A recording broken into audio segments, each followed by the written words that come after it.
आज हम बात करेंगे कूलाम नियम के बारे में। लेकिन उससे पहले मैं एक बात बता देता हूं बिंदु आवेश के बारे में। बिंदु आवेश, देखिए जो कूलाम का जो नियम है उसका सबसे महत्वपूर्ण बिंदु क्या है कि कूलाम का नियम हमेशा बिंदु आवेशों पर ही लागू होता है। कूलाम का नियम हमेशा बिंदु आवेश पर ही लागू होता है। तो हमें ये जानकारी होनी चाहिए कि बिंदु आवेश होता क्या है। तो देखिए मैं यहाँ आवेश बना रहा हूँ, दो आवेश, ये पहला आवेश बनाया और ये दूसरा आवेश बनाया। तो यहाँ ध्यान से देखोगे, आवेश का आकार देखना है आपको। ये पहला आवेश है जिसका आकार आप देखो, ये दूसरा आवेश है इसका भी आकार देखो आप। दोनों आवेशों का आकार देखिए और उनके मध्य की दूरी को ध्यान से देखिए। तो आकार की तुलना में दूरी बहुत अधिक है। आकार की तुलना में दोनों आवेशों के मध्य की दूरी, ये वाली दूरी आपको देखनी है। इन दोनों आवेशों के आकार की तुलना में दूरी का मान अधिक है। एक दूसरा आवेश बना रहा हूं मैं, देखिए ये वाला। तो इनका आकार देखिए और इनके मध्य की दूरी देखिए। तो यहाँ क्या है, दूरी और आकार में ज़्यादा फर्क नहीं है। यहाँ दूरी की तुलना में आकार नगण्य है। तो यही बात हमें समझनी है। जब आवेशों के मध्य की दूरी की तुलना में यदि उनका आकार नगण्य हो, तो उन आवेशों को जिनका आकार नगण्य हो, दूरी की तुलना में जब आकार को हम नगण्य मान सकते हैं, तो उन आवेशों को बिंदु आवेश कहा जाता है। यहाँ हम इनके आकार को नगण्य नहीं कर सकते, नेग्लेक्ट नहीं कर सकते आकार को। यहाँ पर दूरी की तुलना में आकार को नगण्य नहीं किया जा सकता, यहाँ पर हम आकार को नगण्य कर सकते हैं। जब आकार को नगण्य कर दिया जाए उनके मध्य की दूरी की तुलना में, तो उसी आवेश को बिंदु आवेश कहा जा सकता है। तो ये बात थी बिंदु आवेश की। और उसके बाद अपन बात करेंगे बिंदु आवेश के बारे में। आप लिख सकते हो, जब आवेशों के मध्य की दूरी की तुलना में उनका आकार नगण्य लिया जा सकता हो, तो उन आवेशों को बिंदु आवेश कहते हैं। अब अपन बात करेंगे कूलाम नियम के बारे में। तो कूलाम नियम की सबसे महत्वपूर्ण बात क्या होगी कि यह नियम हमेशा बिंदु आवेशों पर ही लागू होता है। तो हमें क्या बनाने हैं, बिंदु आवेश बनाने हैं। बिंदु आवेश, एक बिंदु आवेश ये बना लिया मैंने Q1, एक दूसरा बिंदु आवेश मैंने ये बना लिया Q2। ये दो हमारे पास बिंदु आवेश हैं।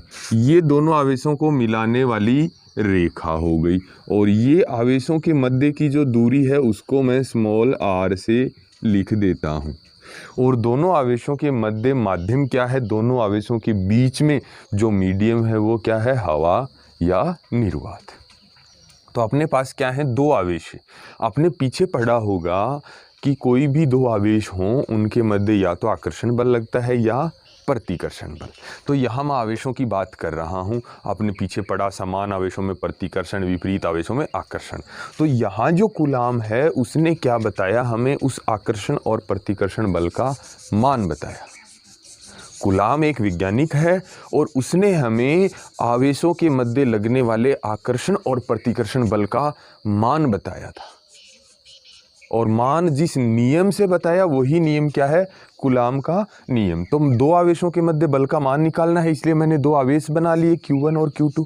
दोनों आवेश एक दूसरे से कितनी दूर रखे हैं, r दूरी पे रखे हैं। तो यहाँ देखिए अपने को कैसे लिखना है, लिखने का तरीका भी मैं बता देता हूँ। कूलाम के अनुसार आप क्या लिखोगे, कूलाम के अनुसार। फिर यहाँ इन्वर्टेड कोमा से स्टार्ट करोगे। कहाँ से स्टार्ट करोगे, इन्वर्टेड कोमा से। इसको फर्स्ट पॉइंट दे करके और फिर इन्वर्टेड कोमा लगा के स्टार्ट करोगे। और इसमें क्या लिखना है अपने को, जो बल है अपना, दोनों आवेशों के मध्य क्या लगेगा, बल लगेगा, आकर्षण या प्रतिकर्षण बल। उस बल का मान जो है वो आवेश गुणनफल के क्या होता है, समानुपाती होता है। तो हम क्या लिखेंगे, आवेशों के मध्य लगने वाला बल हमेशा आवेश गुणनफल के समानुपाती होता है।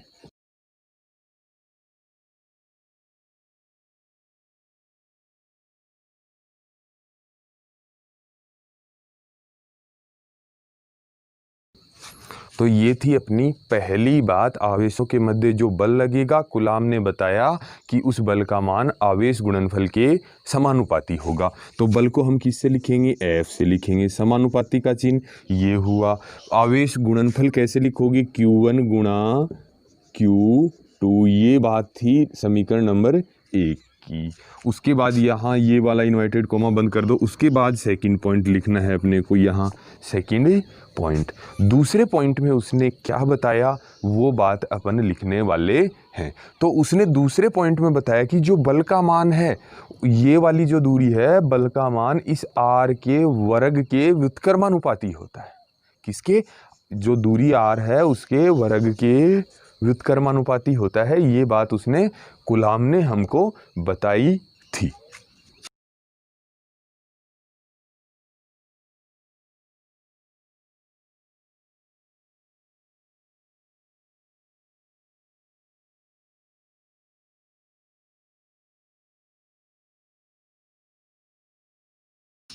तो ये थी पॉइंट नंबर 2 की बात। इस ये वाला r है, इसको क्या बोलेंगे, आवेशों के मध्य की दूरी बोला जाएगा। और इस दूरी का जो वर्ग होता है वो क्या होता है, व्युत्क्रमानुपाती होता है। बल की तो हम यहाँ लिखेंगे, बल को F से लिखेंगे, और व्युत्क्रमानुपाती है इसलिए 1 में लिखा जाएगा r²। ये हो गया समीकरण नंबर 2 हुआ हमारा।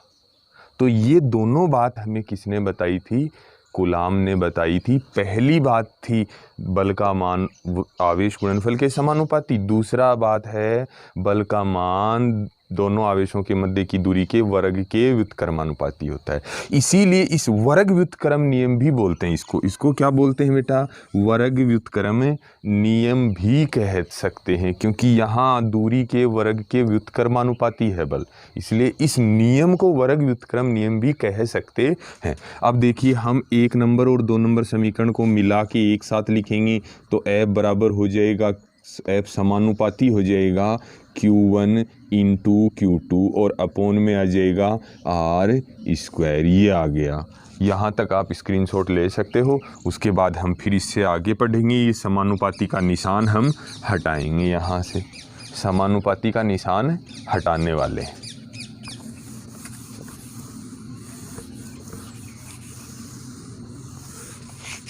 देखिए, हमने पढ़ा है आज तक कि समानुपाती का निशान हटता है तो बराबर का निशान आ जाता है।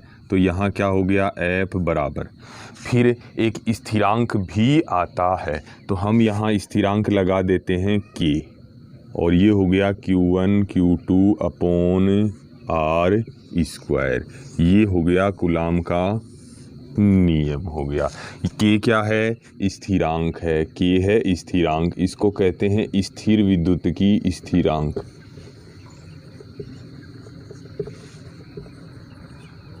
स्थिर विद्युत की स्थिरांक कहते हैं K। उसके बाद अपन बात करें, ये जो K है इसका मान किस पर निर्भर करता है, माध्यम पर निर्भर करता है। ये जो K है, स्थिरांक हम K ले रहे हैं, इसका मान किस पर निर्भर करता है, माध्यम पर निर्भर करता है। हम यहाँ 2 अलग अलग तरीके से समझेंगे। ये 2 आवेश हैं, क्या हैं, 2 आवेश हैं अपने पास। अगर इन दोनों के मध्य में जो रिक्त स्थान है उसमें अगर हवा या निर्वात है, किसकी बात करें, आवेशों के मध्य क्या है, हवा या निर्वात हो, हवा या निर्वात हो जाए तो K की जगह हम क्या रख सकते हैं, 1/4 पाई एप्सिलॉन 0। अगर दोनों के मध्य क्या है, निर्वात है, तो K की जगह रखेंगे, बाकी सबको यूं का यूं देखो Q1 Q2 upon r²। K की जगह क्या रख दिया, 1/4 पाई एप्सिलॉन 0। यहाँ मैं अलग से लिख देता हूँ, K का मान कितना है, 1/4 पाई एप्सिलॉन 0। ये कब की बात है, निर्वात की बात है। अगर माध्यम हो, दोनों आवेशों के मध्य अन्य कोई भी माध्यम हो, अन्य कोई भी माध्यम हो, तो K की जगह क्या रखना पड़ेगा, 1/4 पाई एप्सिलॉन ही रखना पड़ेगा। सिर्फ इसमें एप्सिलॉन 0 है, इसमें ओनली एप्सिलॉन रखना पड़ेगा, बाकी सबको यूं का यूं रख दो, Q1 Q2 अपोन r²। यहाँ भी मैं एक बॉक्स में लिख देता हूँ, K बराबर 1/4 पाई एप्सिलॉन। ये वाला K का मान किसके लिए है, निर्वात के लिए, ये वाला के का मान किसके लिए है, माध्यम के लिए। तो यहाँ अपन बात करें निर्वात में हमें ये सूत्र काम में लेना है और माध्यम में मैं एफ एम लिख देता हूँ। एफ एम का मतलब हो जाएगा फोर्स इन ए मीडियम। तो ये बात हुई निर्वात की और ये बात हुई माध्यम की। अब मैं यहाँ बात करने वाला हूँ, देखो हवा या निर्वात जब भी होता है तो इस पूरी वैल्यू को अपन 4 पाई एप्सिलॉन 0 बोलते हैं। इस पूरी वैल्यू को क्या बोलते हैं, 4 पाई एप्सिलॉन 0, या इसको के बोल दो। इस पूरी वैल्यू को 4 पाई एप्सिलॉन 0 जो होता है 1/4 पाई एप्सिलॉन 0, या इसको क्या बोल दो, के बोल दो। लेकिन के किसके लिए है, ये निर्वात के लिए के है। तो इसका मान क्या हो जाता है, 9 गुणा 10 की पावर 9 हो जाता है। माध्यम में के का मान माध्यम पर निर्भर करता है, इसलिए हम वहाँ के का मान निश्चित नहीं होता। के जो है वो निर्वात के लिए निश्चित होता है के का मान। फिर अपन बात करें यहाँ, ये देखो के की जगह हमने क्या रखा था, 4 पाई एप्सिलॉन 0 रखा था। तो 4 पाई को तो सब जानते हैं, पाई तो 3.14 होता है, 4 है ही। एप्सिलॉन 0, ये जो एप्सिलॉन 0 है इसको बोलते हैं निर्वात या हवा की, या तो निर्वात या फिर किसकी, हवा की विद्युतशीलता, हवा की विद्युतशीलता बोलते हैं। और निर्वात और हवा के लिए इसका मान क्या होता है, निश्चित होता है 8.85 गुणा 10 की पावर -12 होता है। ये थी विद्युतशीलता की बात।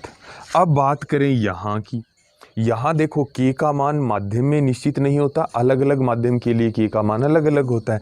तो यहाँ जो के का मान है वो क्या हो गया, 1/4 पाई एप्सिलॉन होता है। ये जो एप्सिलॉन है इसको अपन क्या बोलते हैं, इसको माध्यम की विद्युतशीलता बोल सकते हो, या फिर इसको निरपेक्ष विद्युतशीलता भी बोल सकते हो। एप्सिलॉन को क्या बोल सकते हो, माध्यम की विद्युतशीलता,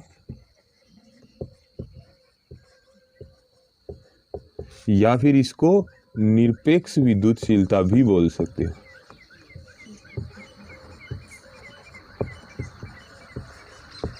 और इसका मान अपन बाद में बात करेंगे कि इसका मान अलग अलग माध्यम में क्या होता है। लेकिन यहाँ बार बार एक बात आ रही है कि मैंने यहाँ के का निर्वात के लिए के का मान निकाला, निर्वात में के का मान, लेकिन मैंने आगे मात्रक नहीं लगाया। यहाँ मैंने निर्वात में एप्सिलॉन 0 का मान भी निकाल लिया, 10 की पावर कितनी, -12, लेकिन यहाँ भी मैंने मात्रक नहीं लगाया।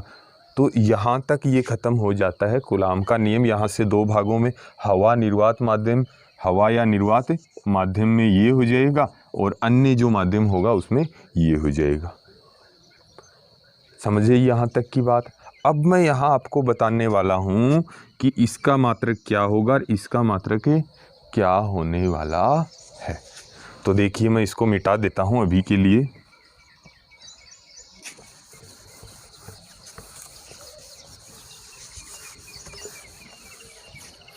देखिए हमने क्या पढ़ा है, F बराबर के Q1 Q2 upon R square. यहाँ हमें मात्रक निकालना है के का, तो के के अलावा बाकी सबका यहाँ मात्रक रख दीजिए। देखो बल का मात्रक क्या होता है, न्यूटन होता है, बराबर के का मात्रक छोड़ दो।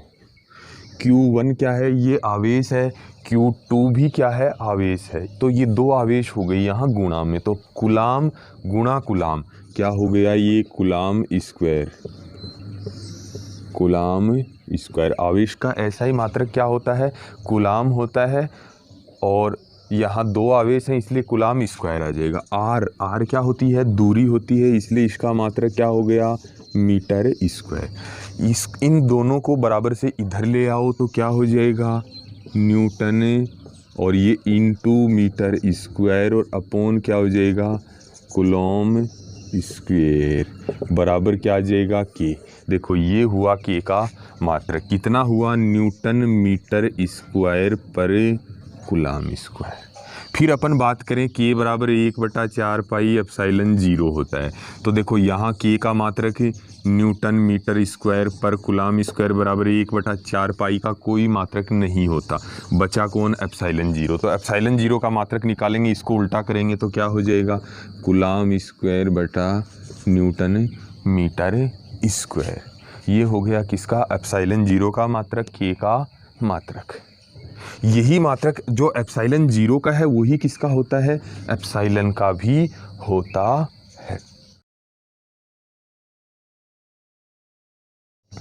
अब हम बात करने वाले हैं कि एप्सिलॉन, जिसको हम माध्यम की विद्युतशीलता बोलते हैं, उसके मान की।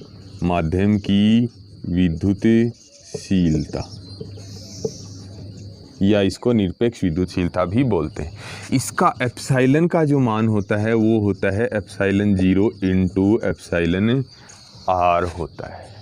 अब यहाँ आपको ये बताना है, ये क्या है? माध्यम की विद्युतशीलता, माध्यम की विद्युतशीलता या इसको निरपेक्ष विद्युतशीलता बोल दो। ये क्या है? निर्वात की विद्युतशीलता, निर्वात की विद्युतशीलता। बचा ये वाला, ये क्या होगा? इसकी बात हमें करनी है। ये है निरपेक्ष, इसको हम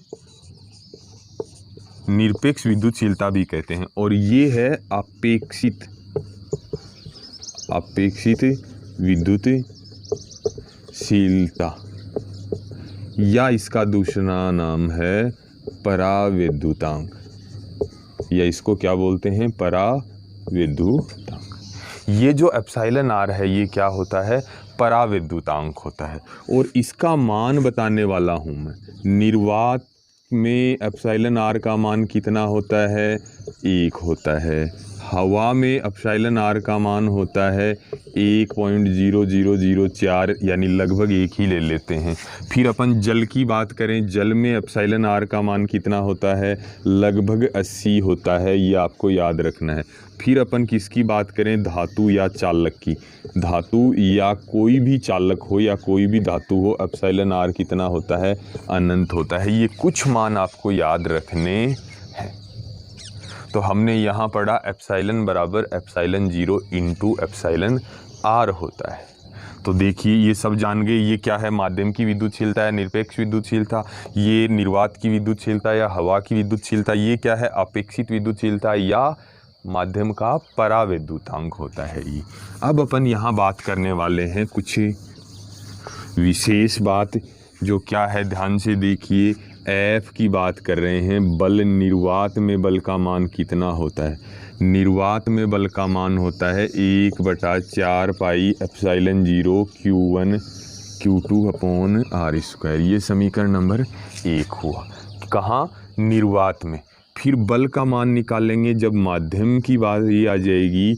माध्यम में बल क्या हो जाता है? 4 pi epsilon Q1 Q2 upon R square. ये बात हम पढ़ चुके हैं, माध्यम में बल का सूत्र।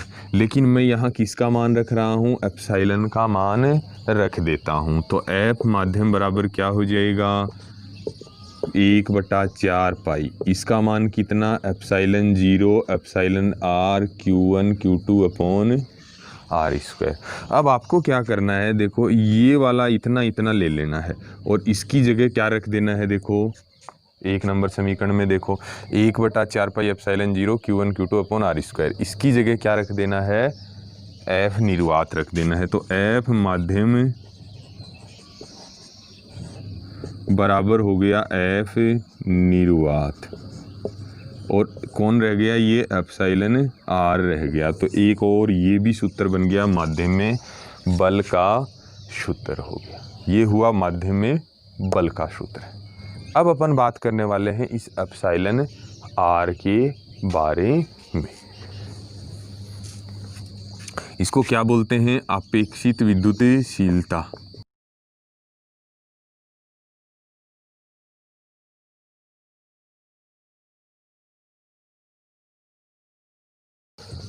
देखिए मैं यहाँ दोनों ही फॉर्मूले लिखने वाला हूँ। पहली बात मैं ये लिखने वाला हूँ, एप्सिलॉन का जो मान होता है वो क्या होता है? Epsilon 0 into epsilon R. Epsilon R का मान निकाल लो तो इसको एप्सिलॉन 0 को किधर भेज दो? इधर भेज दो। तो ये एप्सिलॉन बटे एप्सिलॉन 0 ये हो गया।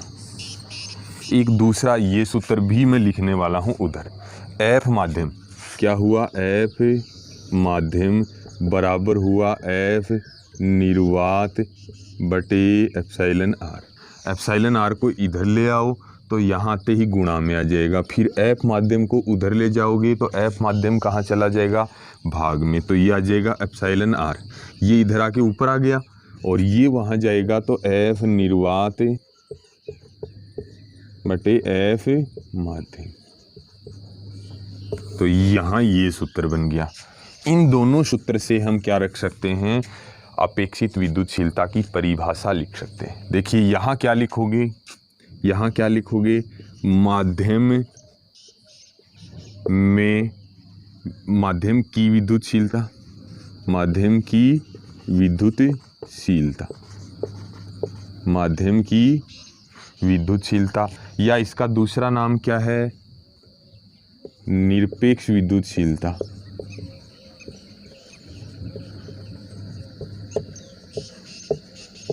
और भाग में कौन है, निर्वात की विद्युतशीलता। दोनों का अनुपात बोल देंगे इसको। ये भाग में है तो किस नाम से, अनुपात के नाम से। तो ऊपर किसका नाम है, निरपेक्ष विद्युतशीलता, और नीचे निर्वात की विद्युतशीलता। दोनों का अनुपात क्या होता है, तो यहाँ हम यही बात लिखने वाले हैं। देखिए माध्यम की विद्युतशीलता, या इसको निरपेक्ष विद्युतशीलता बोलो, तथा निर्वात की विद्युतशीलता का अनुपात, निर्वात की विद्युतशीलता का अनुपात ही अपेक्षित विद्युतशीलता कहलाता है।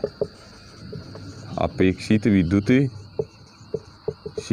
कहलाता है।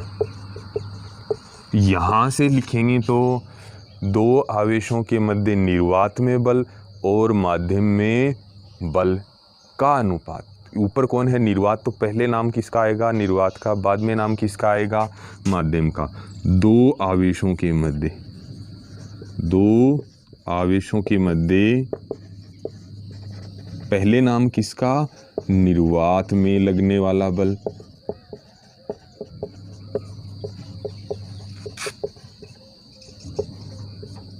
तथा बाद में नाम किसका आएगा, माध्यम का। तो माध्यम में लगने वाले बल का अनुपात क्या कहलाता है, अपेक्षित विद्युतशीलता।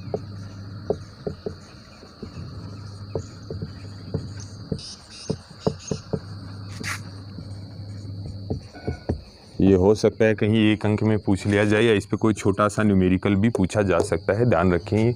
और दूसरी बात, ये जो एप्सिलॉन आर होता है ये मात्रकहीन और विमाहीन होता है, मात्रकहीन व विमाहीन होता है, क्योंकि इसका मात्रक भी, ये भी विद्युतशीलता है माध्यम की, ये निर्वात की। तो दोनों का माध्यम समान होगा तो ये क्या हो जाए, मात्रक समान होगा दोनों का, तो ये हो जाएगा मात्रकहीन हो जाएगा। तो ये थी बात अपेक्षित विद्युतशीलता के बारे में। अपेक्षित विद्युतशीलता के दो फॉर्मूले हैं, दोनों कहाँ से आए हैं ये भी हमने निकाला था, ये पीछे उपयोग किया था, और ये अभी अभी जस्ट पीछे हमने निकाला है, वहाँ से आया। इन दोनों में एप्सिलॉन आर एक तरफ कर लेंगे, बाकी सबको एक तरफ कर देंगे, और उसी हिसाब से दो परिभाषाएं बना देंगे। दोनों ही परिभाषाएं इन सूत्रों के अनुसार बनाई, एग्जाम में आए कोई भी लिख देना। साथ में याद रखना एप्सिलॉन आर जो होता है वो मात्रकहीन और विमाहीन होता